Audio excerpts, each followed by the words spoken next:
साथियों नमस्कार, आप सभी का बहुत बहुत स्वागत है आज के इस वीडियो में। साथियों पिछले वीडियो में इसी श्रृंखला में हम लोग 40 प्रश्नों को देख चुके हैं और उस सेट में 80 प्रश्न हम लोग को करना था, जिसमें बाकी 40 प्रश्न आज के इस वीडियो में कर लेंगे। साथियों उसके पहले मैं आपसे बताना चाहूँगा कि अगर आप चैनल पर नए हैं तो चैनल को सब्सक्राइब जरूर कर लीजिएगा, ताकि हर तरह का अपडेट आपको समय से मिलता रहेगा। आपका एग्ज़ाम जैसे जैसे नज़दीक आते जाएगा हमारे चैनल पे आपको शानदार कंटेंट देखने को मिलेगा। और साथ ही आपको मैं बता दूं कि ऑल म्यूजिक एग्ज़ाम करके प्लेलिस्ट है, उसमें आप वहां से क्वेश्चन प्रैक्टिस अभी से ही कर सकते हो। वहां पे कई हज़ार प्रश्नों को करा दिया गया है जो आपके एग्ज़ाम के सिलेबस के अनुसार ही हैं, ठीक है। और टेलीग्राम चैनल का लिंक डिस्क्रिप्शन में मिल जाएगा वीडियो के, वहाँ से आप जा कर के ज्वाइन कर लीजिएगा, ताकि आपको समय से PDF मटेरियल वगैरह तरह तरह का मिलता रहेगा। और मैं आपको बता देना चाहूँगा कि किसी साथी का कमेंट आया था कि वीडियो साफ़ नहीं दिख रहा है, तो साथ ही मैं आपसे बता दूं कि ये सब चीज़ आपको खुद ध्यान देना चाहिए। कम से कम वीडियो का क्वालिटी आप 360 पिक्सल ज़रूर कर लीजिए, क्वालिटी की सेटिंग में होगा। इतना तो आपको खुद करना होगा, ये तो मैं नहीं कर सकता हूँ। तो आपका जिनको भी समस्या हो रहा होगा वीडियो देखने में, उनका वीडियो क्लियर हो जाएगा। तो चलिए अगला क्वेश्चन हम लोग देख लेते हैं। क्वेश्चन है, उस्ताद अलाउद्दीन खान एक बैंड बनाए थे, उसका क्या नाम था? तो उसका नाम था मैहर बैंड। मैहर बैंड के संस्थापक माने जाते हैं, ठीक है। और इसलिए इनका मैहर घराना भी माना जाता है। मैं अपने घराने का नाम से ही ये इन्होंने मतलब कि जहाँ पे उनका निवास स्थान था उसी नाम से बैंड की शुरुआत भी की थी। हारमोनियम किस प्रकार का वाद्य है? तो हारमोनियम सुशीर प्रकार का वाद्य है, चूँकि हवा से ये होता है। और सुशीर यहाँ पे ऐसे लिखना चाहिए। साथियों मिस टाइपिंग के लिए मैं क्षमा प्रार्थी हूँ, आप लोग ध्यान दीजिएगा। वो टाइपिंग करते वक्त थोड़ी बहुत परेशानी हो जाती है, तो उसको आप लोग इग्नोर करते हुए बस अभ्यास करिएगा। प्राचीन में वादी स्वर को क्या कहते थे? तो प्राचीन में जो वादी स्वर था उसे क्या कहते थे? तो उसमें अंश स्वर कहा जाता था, ठीक है। चलिए अगला क्वेश्चन है, लक्ष्मीकांत प्यारेलाल किस क्षेत्र से जुड़े हैं? तो ऑप्शन ए संगीतकार हैं। ये दो जोड़ी थी, आप स्क्रीन पे फोटो भी इनका देख रहे हैं। चलिए अगला क्वेश्चन है, कथकली किस प्रदेश का नृत्य है? तो कथकली जो है केरल प्रदेश का नृत्य है। अगला क्वेश्चन है, 3-4 इनमें से किस ताल का विभाग है? तो साथियों मैं बता दूं इसका आंसर 1 से अधिक होगा, चूँकि दीपचंदी और झुमरा दोनों का 14 मात्रा का ताल है। 3-4 इनका विभाग है, ठीक है। चलिए अगला क्वेश्चन देख लेते हैं। यहाँ पे स्क्रीन पे आप दीपचंदी का फ़ोटो देख रहे हैं, ताल का आप वहाँ पे एक बार देख लीजिएगा। वैसे आपको तो पता ही होगा, दीपचंदी ताल बहुत ही फेमस ताल है। चलिए अगला क्वेश्चन है, 7 शुद्ध स्वर के अलावा तीव्र स्वर कितने होते हैं? देखिए तीव्र स्वर ओनली 1 होता है, केवल तीव्र म होता है। ये विकृत स्वर के अंदर आता है, चूँकि विकृत स्वर में कोमल और तीव्र दोनों को लिया जाता है। तो 4 कोमल और 1 तीव्र, 5 विकृत स्वर हो जाते हैं और 7 शुद्ध, कुल मिलाकर के 12 स्वर हो जाते हैं। लेकिन क्वेश्चन है 7 शुद्ध स्वर के अलावा तीव्र स्वर कितने होते हैं? तो हम लोग का आंसर 1 हो जाएगा। चलिए अगला क्वेश्चन है, भैरवी में कितने कोमल स्वर लगते हैं? भैरवी में जितने भी कोमल स्वर हैं सभी लगते हैं, चारों कोमल स्वर लगते हैं। आंसर हो जाएगा सभी कोमल स्वर। चलिए अगला क्वेश्चन, निम्नलिखित में कौन तबला का बोल नहीं है? तो देखिए ऑप्शन में जो धा न ये सब तो तबला का बोल है, लेकिन ई जो है ये तबला का बोल नहीं है, ठीक है। आंसर ये हो जाएगा। अगला क्वेश्चन है, उस्ताद अल्लाह रखा खां किस घराने से संबंधित है? उस्ताद अल्लाह रखा खां ये तबला वादक पंजाब घराने से संबंध है इनका। अगला क्वेश्चन है, ध्वनि उत्पन्न करके ताल गिनने की प्रक्रिया क्या कहलाती है? ऑप्शन हम लोग का जो है एक जो है सशब्द क्रिया, यही हम लोग का आंसर हो जाएगा। चलिए अगला क्वेश्चन है, किशन महाराज किस वाद्य से संबंधित है? बनारस घराने के ये तबला वादक है, तबला आंसर हो जाएगा। राग तरंगड़ी किसकी रचना है? तो लोचन पंडित का ये रचना है, ठीक है।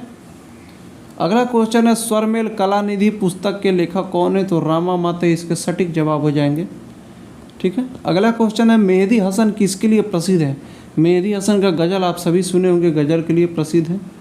उस्ताद फयाज खान का उपनाम क्या था? उस्ताद फयाज खान वही जो आगरा घराने के रत्न हैं, तो इनका उपनाम प्रेम पिया था, ठीक है। अगला क्वेश्चन है, पंडित विष्णु दिगंबर पलुस्कर ने किस वर्ष गांधर्व महाविद्यालय स्थापित किया था? आंसर हो जाएगा 1901, इसका सटीक जवाब हो जाएगा। चलिए अगला क्वेश्चन है, ये थोड़ा सा मिसटाइपिंग है, ये प्रवृत्ति लिखा हुआ है लेकिन ये वृत्ति इसका आंसर होगा, ये सटीक बात है। तो वृत्ति कितने प्रकार की होती है? तो इसका मतलब है वृत्ति कितने प्रकार की, मैं आपको बता दूं वृत्ति क्या है। तो रामायण के समय में, रामायण काल में जो अभी हम लोग लय शब्द का प्रयोग करते उस समय वृत्ति शब्द का प्रयोग होता था। तो सिंपल समझिए लय कितने प्रकार के थे, तो 3 प्रकार के होते हैं। तो आंसर हम लोग का 3 हो जाएगा। कौन कौन सा?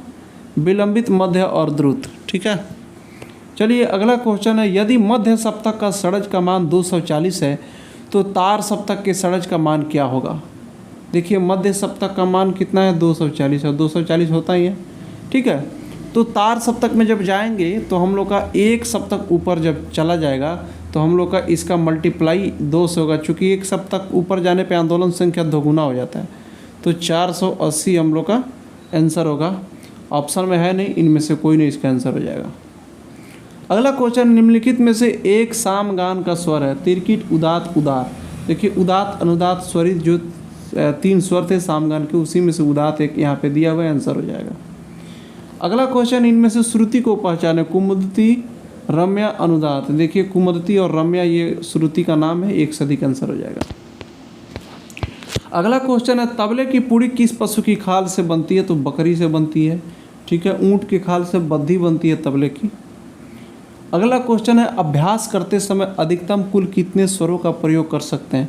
अभ्यास का क्या मतलब है? प्रैक्टिस यानी कि रियाज। तो अधिक से अधिक कितने स्वर हो सकते हैं? 12 स्वर का भी प्रयोग कर सकते हैं। अगर मान लीजिए आपको भैरवी अभ्यास करना है, प्रैक्टिस करना है, तो आप उसमें 4 कोमल स्वर भी तो लगाएंगे और 7 सूद, तो 12 स्वर कुल प्रयोग हम लोग कर सकते हैं। 12 आंसर हो जाएगा। अगला क्वेश्चन है, राग में कम से कम कितने स्वर होने चाहिए? तो कम से कम 5 स्वर होने चाहिए, 5 स्वर से कम में नहीं होगा। अगला क्वेश्चन है, विद्वानों के अनुसार मनुष्य किसके बिना पशु के समान है? तो मनुष्य संगीत के बिना पशु के समान है, विद्वानों ने ऐसा कहा है। तानपुरे में तारों की संख्या कितनी है? तो तानपुरे में तारों की संख्या 4 है, ये चीज़ ध्यान रखिएगा। साथियों, कम समय में ज़्यादा क्वेश्चन को टारगेट किया जाता है। आपको कैसा लगता है हमारा कंटेंट, कमेंट करके ज़रूर बताइएगा, और वीडियो अच्छा लगे तो लाइक करना ना भूलिएगा, और दोस्तों में शेयर करिए ताकि हमारा सपोर्ट भी हो जाए और कुछ ऐसे साथी हैं जिनको कंटेंट अच्छा नहीं मिल रहा हो उनको भी मिल जाए। अगला क्वेश्चन, यदि हम किसी रचना को ताल के बिना गाए तो वह किस श्रेणी के अंतर्गत आएगा? तो जब ताल के बिना आएगा यानी कि ताल उसमें नहीं रहेगा तो अनिबद्ध उस रचना को बोला जाता है। ठीक है, ताल रहित। चलिए 4 स्वर के कितने स्वर प्रस्तार बन सकते हैं? तो 4 से कितने स्वर बनते हैं? ये 24 है। ये स्वर प्रस्तार तान जो मैं किसी वीडियो में आपको बता चुका हूँ, इसलिए साथियों आपसे रिक्वेस्ट करता हूँ कि सभी वीडियो को देखा करिए। सारे वीडियो में कुछ ना कुछ आपको विशेष ज़रूर मिल जाते हैं। ठीक है, वैसे मैं आपके एग्ज़ाम के पहले कुछ ऐसे टॉपिक हैं जो आपको परेशान करते हैं। आपका एग्ज़ाम का जैसे नोटिफिकेशन आ जाता है थोड़ा सा मैं अपने वीडियो में तेज़ी ला दूँगा, और कुछ ऐसे कंटेंट हैं जो आपको समझाना डिटेल रूप से ज़रूरी है, उसको मैं समझा भी दूंगा। तो उसके लिए आप निश्चिंत रहें, बस आपका साथ बना रहे, आप रेगुलर बने रहें। चलिए अगला क्वेश्चन है, पंडित रविशंकर और अन्नपूर्णा देवी का क्या संबंध? तो देखिए पंडित रविशंकर और अन्नपूर्णा देवी ये आपस में पति पत्नी थे। ये अन्नपूर्णा देवी अलाउद्दीन खान की बेटी थी। ठीक है, रविशंकर जी उनके दामाद थे, तो यही रविशंकर जी इनसे शादी किए थे, पति पत्नी हैं ये लोग। ठुमरी किस रस की गायन है? तो श्रृंगार रस इसका आंसर हो जाएगा। अगला क्वेश्चन है, राग बेदी की ललित किसकी रचना है? ऊपर ही इसका ऑप्शन है, दिलीप चंद्र बेदी। ठीक है, चलिए अगला क्वेश्चन है, संगीत का अर्थ स्पष्ट होता है किससे? गायन, वादन, नृत्य तीनों के समावेश से संगीत का अर्थ स्पष्ट होता है, एक से अधिक आंसर हो जाएगा।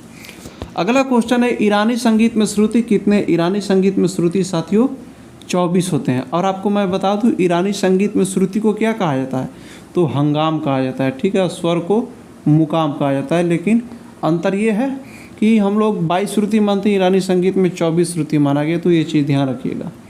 अगला क्वेश्चन है, वैदिक संगीत में कितने स्वर लगे? तो वैदिक संगीत में कितने स्वर लगे? ऑप्शन के अनुसार से 3 हम लोग का उत्तर हो जाएगा, उदात, अनुदात, स्वरित।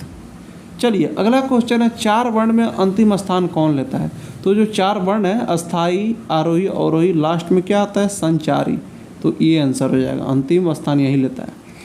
अगला क्वेश्चन है, संगीत में प्रयोग होने वाले नाद का क्या नाम है? तो साथियों सभी जानते हैं आहत नाद का परिभाषा ही होता है कि संगीत उपयोगी मधुर ध्वनि को आहत नाद कहते हैं, यानी कि नाद कहते हैं, जिसमें नाद का परिभाषा होता है संगीत उपयोगी मधुर ध्वनि को नाद कहते हैं, लेकिन उसमें जो संगीत में प्रयोग होता है उसे आहत कहते हैं, इसलिए आहत नाद का ही संबंध है संगीत से।